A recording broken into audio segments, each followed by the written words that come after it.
Chosen one, on August 15th, receive without fear what has been held back from your hands, not as a guaranteed event scheduled by heaven, but as a sacred invitation to recognize what God may be teaching you about receiving, releasing, and responding with wisdom. You have carried the ache of seeing something delayed while wondering whether the delay meant denial. Your shoulders tightened each time another promise seemed to pass you by. Your hands may have opened in prayer, then closed again around disappointment.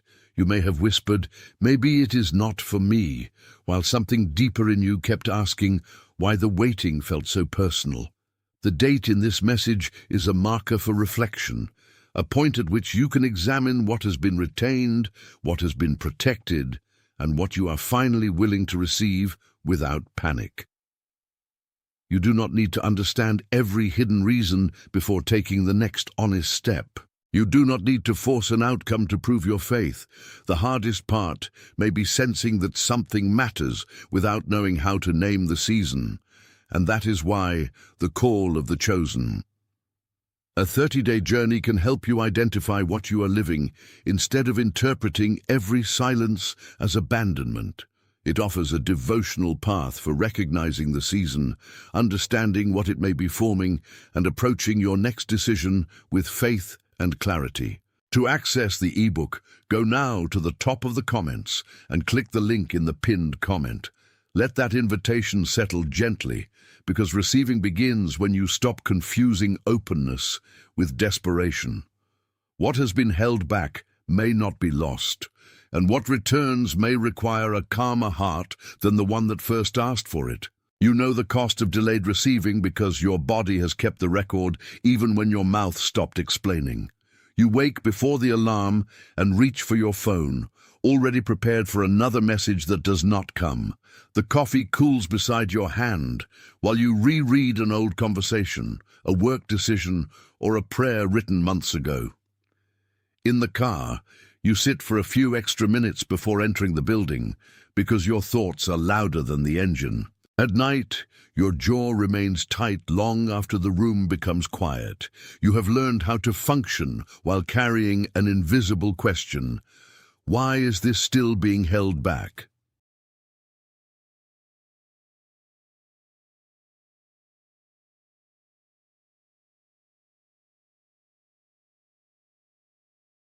Attention, you need to prepare now. I put together an exclusive resource for those who feel set apart for something greater, but live surrounded by noise, distractions, and mental overload. This is a 30-day journey that will transform your life. A guided path to armor your mind and prepare for what's coming with daily practices of focus, boundaries, and discipline.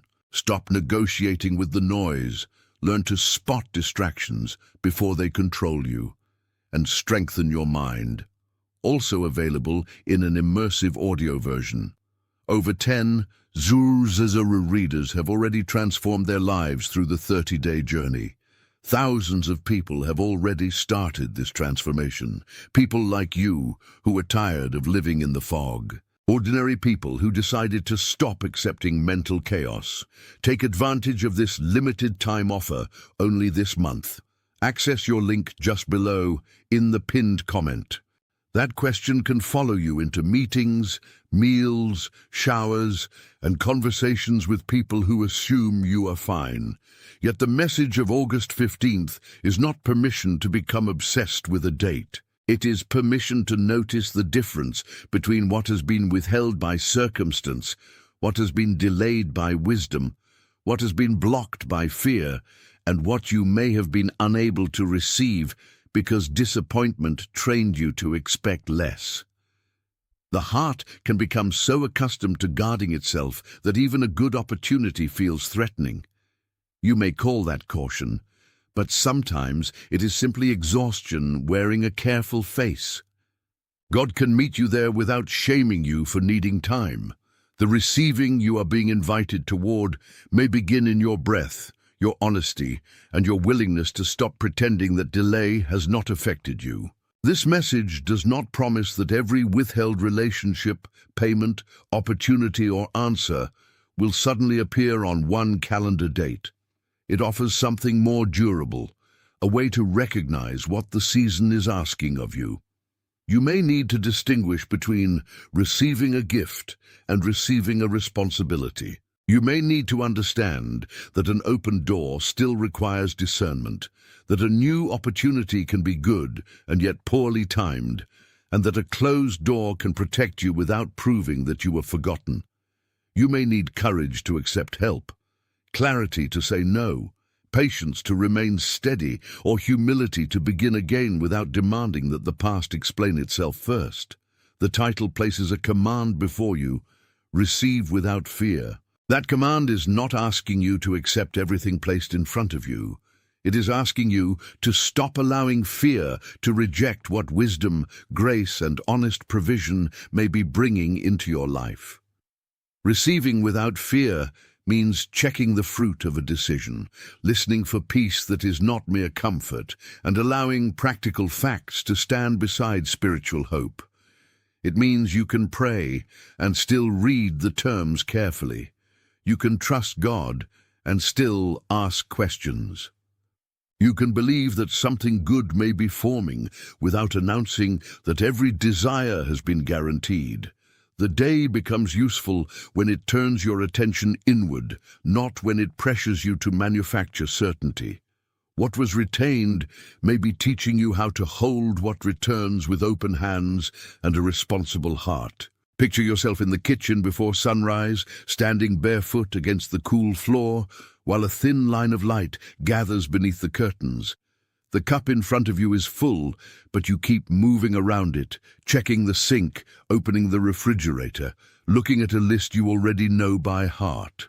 Your morning has become an arrangement of small delays because part of you does not want to sit still long enough to feel what the waiting has done. A receipt lies beside the cup, folded and unfolded until the paper has softened at the creases. It reminds you of expenses, choices, and promises that did not arrive when you expected them. You touch the edge of the paper and realize that you have been measuring your life by what has not yet been placed in your hands. Outside, the world begins its ordinary movement, but inside you feel suspended between gratitude for what remains and grief over what was retained. This is where the title becomes personal. God may not be asking you to deny the empty spaces. He may be asking you to stop letting them define the entire table. Something held back can occupy too much room in the mind, leaving no attention for the small provisions already present. Receiving begins with seeing accurately. Name the unanswered thing, but also name the strength that carried you through another morning. A heart that can recognize both absence and provision becomes less vulnerable to panic when the next decision arrives. You may have noticed this message because the idea of withheld things touches a place you rarely discuss. Perhaps you have been faithful in an ordinary assignment, while watching less careful people appear to move ahead. Perhaps you have given forgiveness without receiving an apology, worked without receiving recognition, or waited for clarity while others demanded an immediate answer. You do not need to treat that awareness as proof that you are superior. It may simply mean that your attention has become sensitive to a season of transition. Still, discernment is necessary because not every strong feeling is direction. Some feelings come from fatigue, some come from comparison, some come from the fear of being left behind. The hardest part of waiting is often not the waiting itself, but not knowing what the waiting means. If you are tired of asking whether you should remain, release, rebuild, or begin again, The Call of the Chosen, a 30-day journey, offers a way to sort those questions through reflection, prayer, and practical discernment rather than pressure. Many readers who arrived feeling confused or tired of waiting said the material helped them understand their season more clearly, organize their prayers, or stop interpreting every silence as abandonment. It can help you notice whether you are being formed, redirected, protected, or invited to take a faithful step. To access the ebook, go now to the top of the comments and click the link in the pinned comment. Then return to the question beneath your urgency. What would receiving wisely look like if fear were not making the decision for you? The answer may be quieter than the expectation you brought into this moment. Opposition often enters through false urgency. It tells you that if something has been held back, you must seize the first substitute before it disappears. It makes comparison feel like evidence and impatience feel like courage. You see another person receive what you have prayed for, and a sharp heat rises in your chest before you can stop it. You begin to calculate how long they waited, what they deserved, and whether your own faith has somehow been measured and found lacking. Then pressure offers a shortcut. Accept anything, explain everything, respond immediately, and call the result obedience. But fear does not become wisdom merely because it speaks quickly. A rushed yes can create a longer season of repair. A resentful no can reject the very help you asked for. The command to receive without fear must therefore include the courage to pause. You can let an opportunity breathe before you answer. You can ask whether the invitation respects your values, your responsibilities, and the peace you are trying to protect. You can refuse to turn another person's timing into a verdict about your life. The thing retained from you may have exposed a wound around comparison, but exposure is not condemnation. It is information.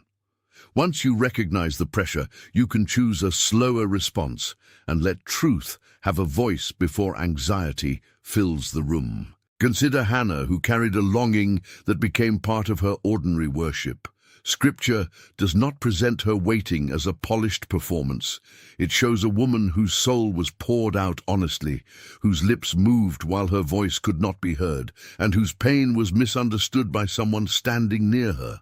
Her story matters because receiving did not begin with public proof. It began with honest prayer, a return to God, and the willingness to keep living faithfully before the answer became visible. You may have a modern version of that quiet place. It may be the driver's seat before work, the edge of your bed, the bathroom where you close the door for 2 minutes, or the chair where you sit after everyone else has gone to sleep. You may pray without impressive words because your mind is tired and your throat feels dry. That does not make the prayer weak. Hannah's example can remind you that the private conversation matters even when the surrounding room does not understand it. Yet her story also asks you to examine what you would do with what you are requesting. Would receiving make you more compassionate or merely more relieved? Would it deepen your service or only quiet your insecurity? The title's command is not simply to open your hands for a result. It is to become a person who can receive with gratitude, boundaries, and responsibility. What is given must be carried with care. When you ignore the signal beneath the title, the same cycle can keep returning in different clothing. You accept a task because you fear disappointing someone, then resent the hours it consumes. You reject assistance because you do not want to appear needy, then wonder why you feel alone. You keep waiting for another person to validate what you already know, then call your own hesitation discernment. You allow old disappointment to make every new possibility suspicious, and eventually protection begins to resemble isolation. None of this means you have failed beyond repair. It means a pattern has become familiar enough to operate without permission.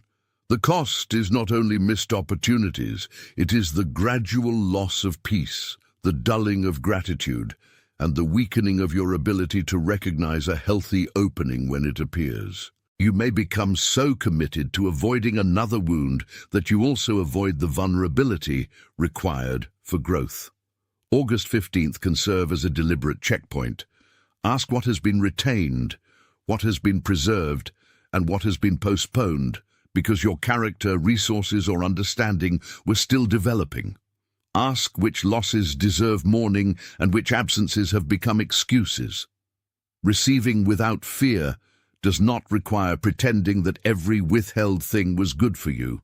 It requires refusing to let every withheld thing become the author of your future. The past can explain your caution, but it does not have to command your next response. The central question is not whether a date can control your life. It cannot. The question is whether you will let this date help you recognize the difference between fear and direction. On August 15th, you can pause over the places where you have said, "I cannot receive this," before you have even examined what it is. You can notice the reflex to distrust kindness, the reflex to overwork for approval, and the reflex to assume that an open hand will soon be punished. The title says that God delivers what was retained, but responsible faith leaves room for interpretation. Sometimes what returns is an opportunity. Sometimes it is your voice, your courage, your ability to hope, or your willingness to accept support. Sometimes the gift is not the old thing restored, but the new understanding that prevents you from repeating the old pattern. If this resonates, type 888 in the comments as a simple confirmation that you are choosing clarity over fear, then return to the message. You are not using words to control the spiritual world, and you are not making a guarantee about what must happen.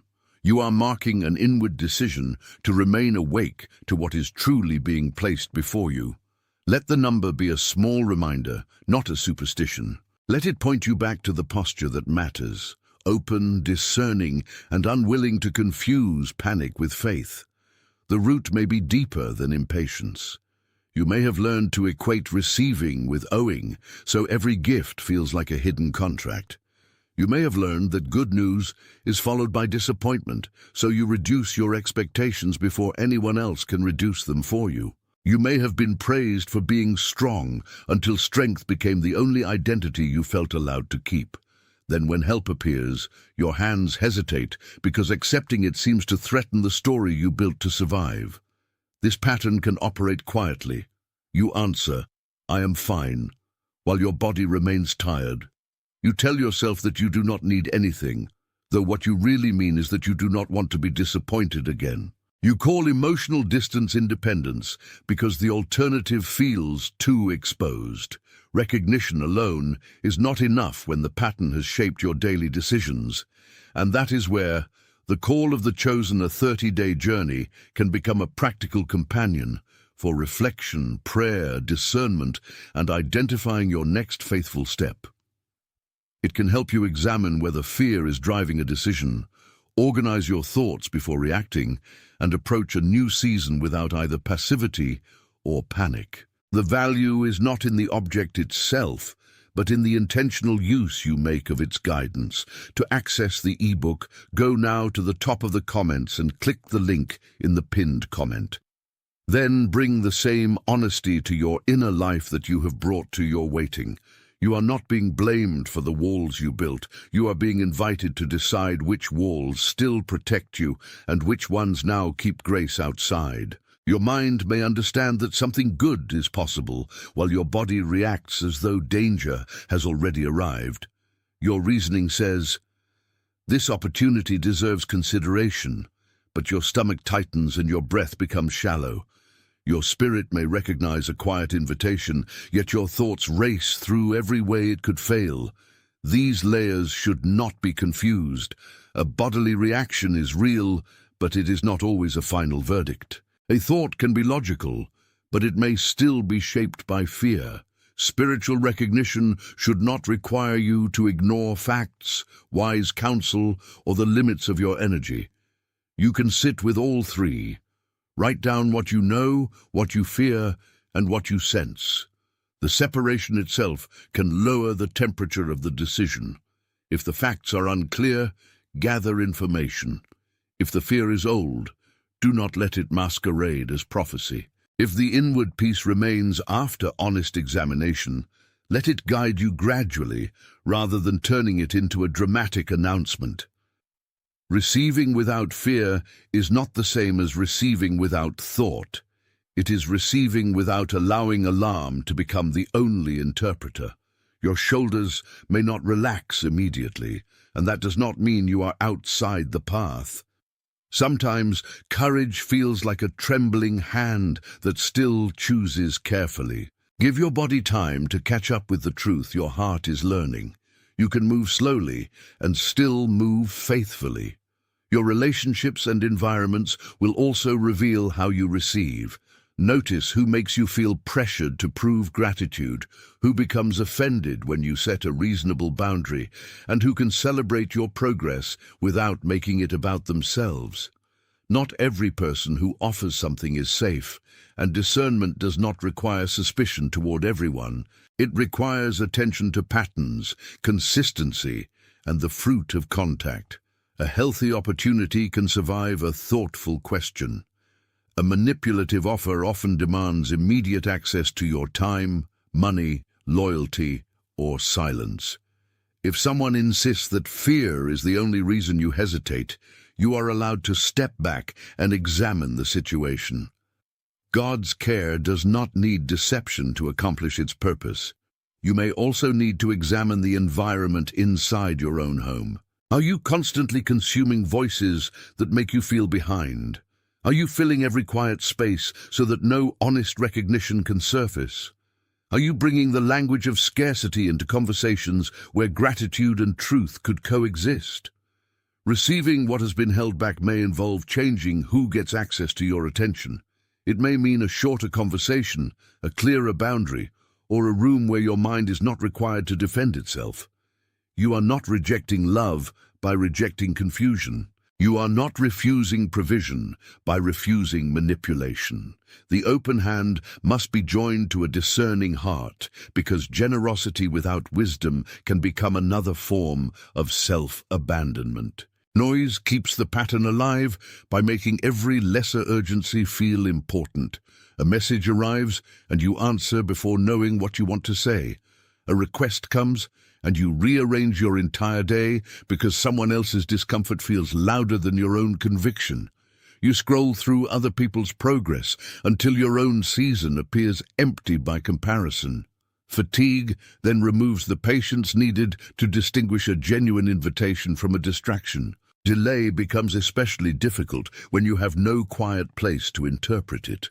The mind starts inventing explanations, and the most painful explanation often feels the most believable. You may decide that God is withholding because you are unworthy, or that you must force the answer because no one is coming to help. Neither conclusion deserves automatic authority. Create a small interruption in the noise. Put the phone down before replying. Sit in the car for 1 minute with both feet on the floor. Read the message again after your breathing has slowed. Ask what requires action today and what can wait until your judgment is clearer.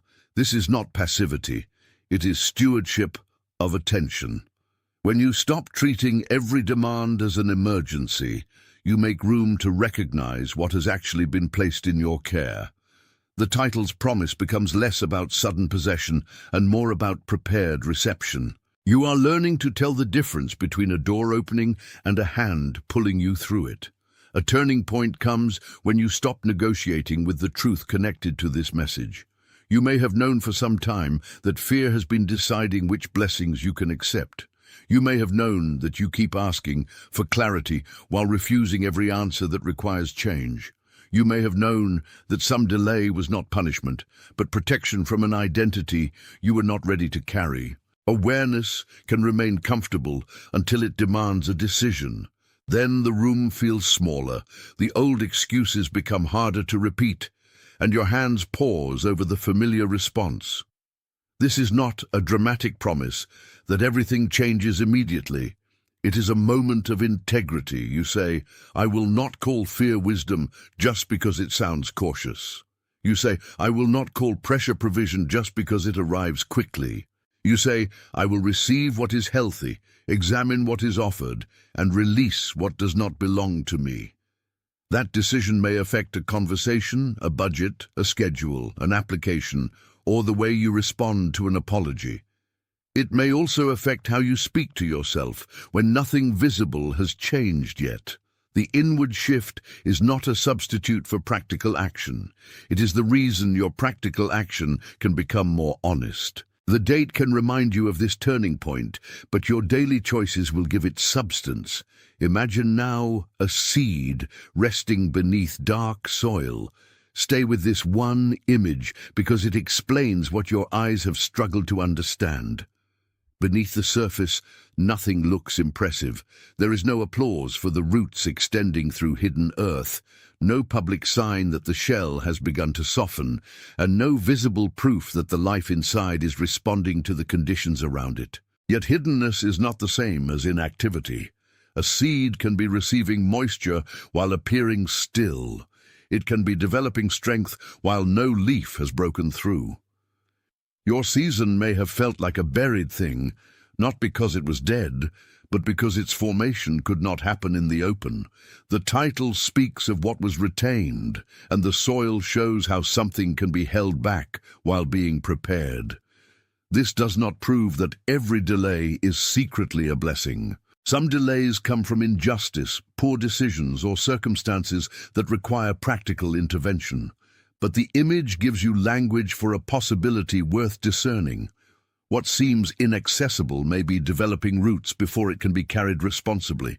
You have wanted evidence above the surface, while God may have been working through the unseen parts of your character, patience, and capacity.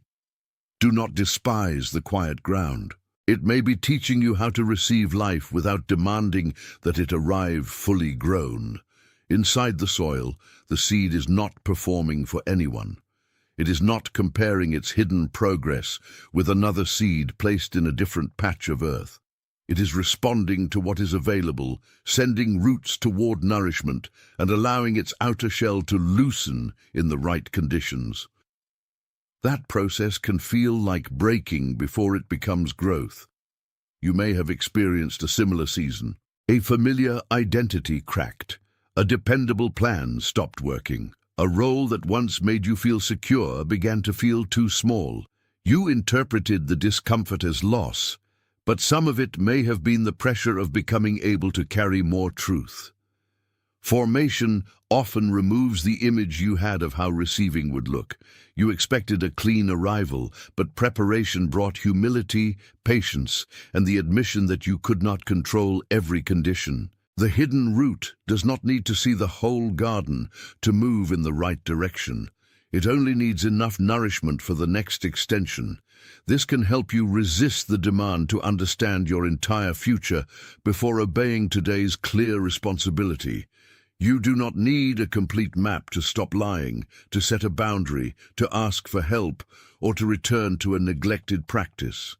A small root is still movement. A quiet decision is still evidence of life within you. What has been retained may be teaching you to develop beneath the surface before you are asked to stand in the open. The seed also knows restraint. Its shell does not split because someone shouts at it, and its root does not become stronger because another seed is praised nearby. Its development depends on conditions that cannot be rushed without damage. Your opposition may have appeared through impatience, comparison, and the insistence that visible results are the only trustworthy results. You looked at the dark ground and concluded that nothing was happening. Then you tried to dig up the seed to inspect its progress, not realizing that constant disturbance could interrupt the very formation you wanted to confirm. In your life, this may look like reopening a decision every morning, asking 10 people for permission to trust your own honest conclusion, or abandoning a practice because it has not produced immediate relief. There is a difference between wise evaluation and anxious excavation. Evaluation checks the conditions and makes an attention. You need to prepare now. I put together an exclusive resource for those who feel set apart for something greater, but live surrounded by noise, distractions, and mental overload. This is a 30-day journey that will transform your life.